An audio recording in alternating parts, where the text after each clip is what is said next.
Kami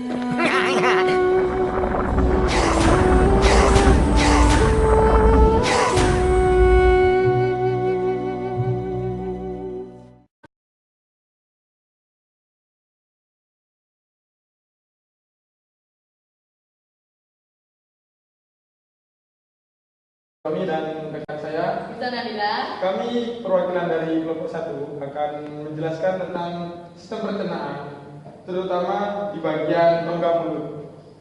Pertama, saya akan menjelaskan di dalam rongga mulut ini ada apa saja. Di sini ada lingua, terus di bagian atas ini adalah den atau yang biasa kita kenal dengan istilah gigi. Di sini ada kelenjar lidah atau kelenjar lidah parotis.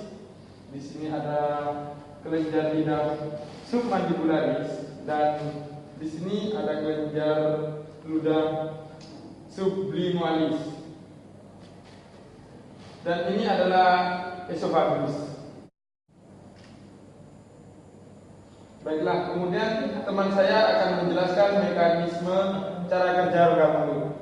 Oke, di dalam mulut saat kita mau menelan, di dalam mulut itu terjadi proses pencernaan mekanis dan kimiawi.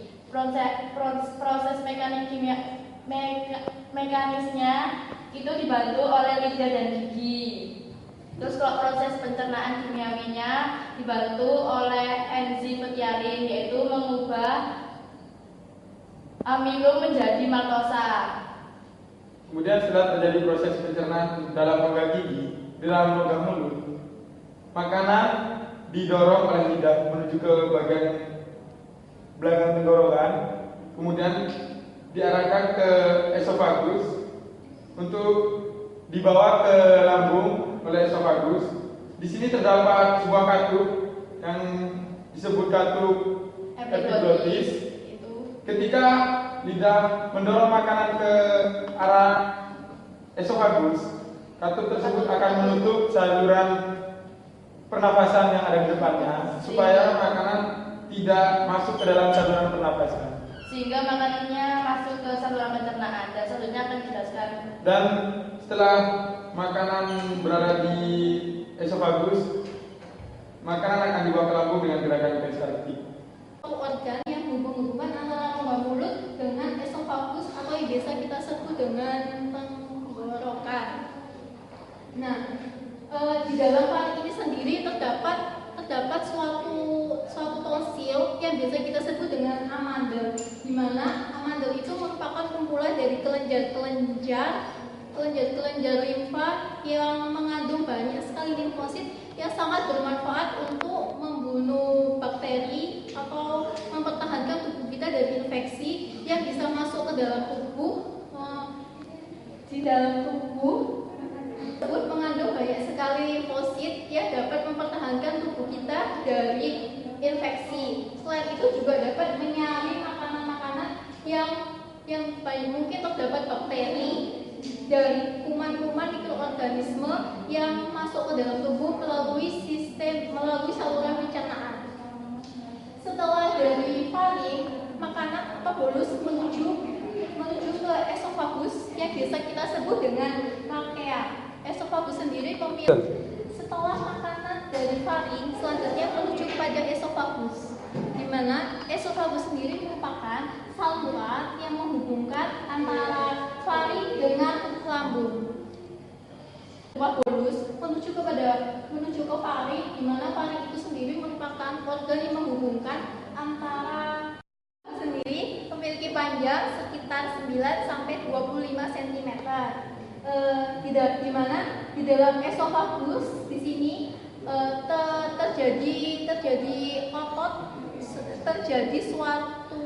di dalam esofagus di sini terjadi suatu gerakan atau otot berkontraksi meremas yang lalu menyebabkan makanan terdorong menuju ke lambung. Nah, gerakan tersebut sendiri biasa disebut dengan gerakan peristaltik. Saya akan menjelaskan bagian dari lambung. Lambung terdapat 3 bagian, yaitu 3 bagian tersebut adalah yang pertama, kardia. Kardia adalah bagian bagian atas. Yang kedua adalah fundus, fundus yaitu bagian tengah. Dan yang terakhir adalah yang ketiga adalah bagian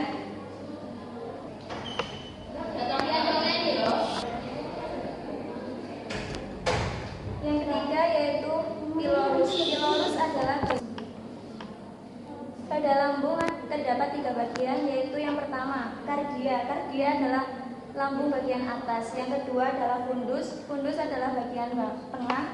Dan yang terakhir adalah pilorus. Pilorus adalah bagian yang paling bawah. Dalam bagian tersebut juga ada esofagus.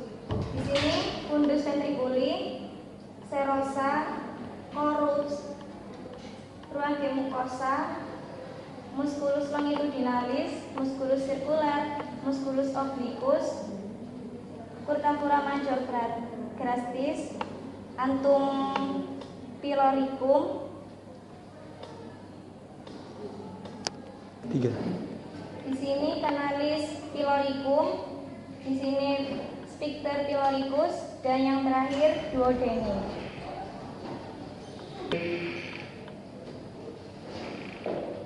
Di dalam lambung sendiri mengandung getah lambung yang mengandung HCl, enzim pepsin, dan enzim renin.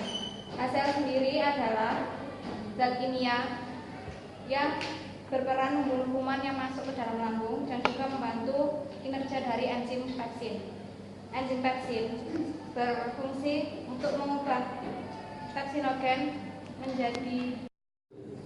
Di dalam lambung terjadi pencernaan secara kimiawi. Lambung sendiri mempunyai getah lambung yang mengandung HCl, enzim pepsin, dan enzim renin. HCl berfungsi untuk membunuh kuman-kuman yang masuk ke dalam lambung, dan juga mengaktifkan enzim pepsin. Enzim pepsin berfungsi untuk mengubah protein menjadi pepton. Renin berfungsi untuk mengubahkan protein menjadi protein susu. Setelah makanan berada di dalam lambung, makanan akan masuk di dalam usus 12. Saluran pankreas berisi cairan pankreas yang dihasilkan dari kelenjar pankreas. Cairan pankreas berisi enzim, pemecah karbohidrat, lemak, dan protein. Saluran empedu berasal dari hati sebagai cairan. Saluran empedu berasal dari hati sebagai penyalur cairan empedu. Dalam cairan empedu terdapat 3, yaitu garam empedu, kolesterol, dan bilirubin. Garam empedu berfungsi mereduksi tegangan permukaan lemak sehingga lemak dapat diubah dalam bentuk emulsi. Kolesterol merupakan sisa metabolisme lemak yang harus dikeluarkan dari tubuh. Bilirubin merupakan zat warna empedu yang berasal dari perombak eritrosit yang telah tua. Selanjutnya saya akan menjelaskan tentang jejunum dan juga jejunum dan juga ileum. Jejunum itu adalah tempat di mana terjadinya pencernaan terakhir sebelum zat-zat makanan tersebut diserap oleh usus halus. Lalu yang kedua adalah ileum.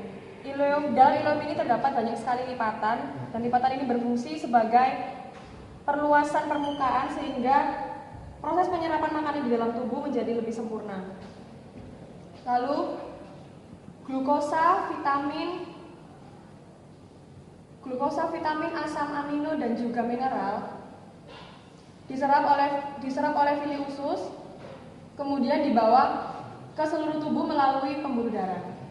Asam lemak, gliserol, dan vitamin yang larut dalam lemak diserap oleh usus halus dan akan dibawa oleh pembuluh bening dan akhirnya masuk ke dalam pembuluh darah. Setelah makanan dicerna melalui usus halus, makanan akan diteruskan menuju ke usus besar. Antara usus halus dan usus besar dibatasi oleh ileocekus. Di bawah katup ileocekus terdapat suatu rongga kosong yang disebut dengan sekum.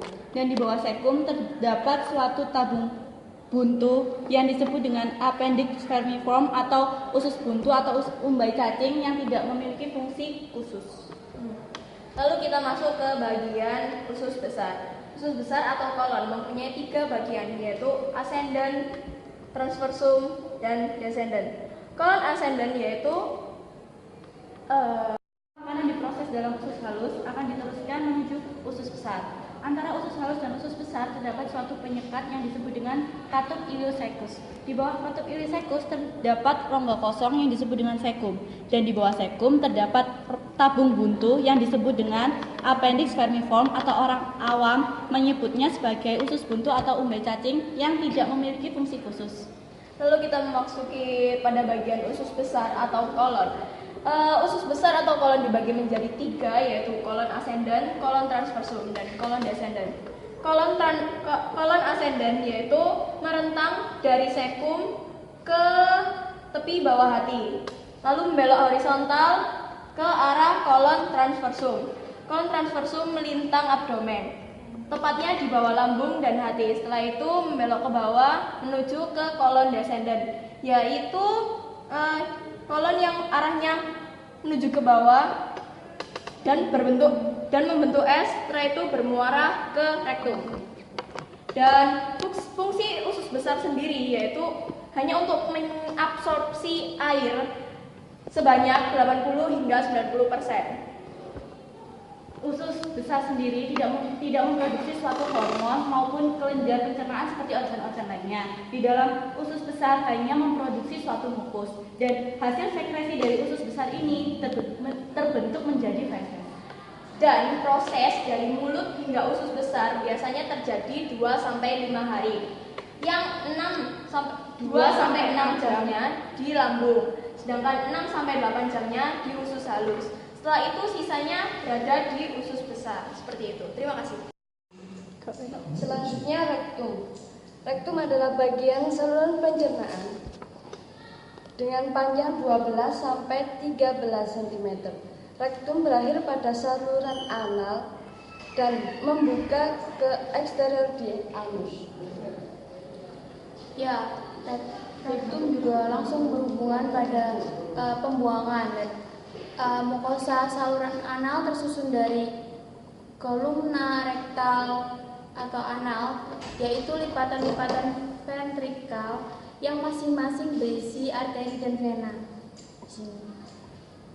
Selanjutnya sphincter anal internal atau otot-otot polos atau yang disebut involunter, dan sphincter anal eksternal dan otot rangka atau yang disebut volunter mengitari anus. Jadi ini adalah otot-otot yang melingkari anus.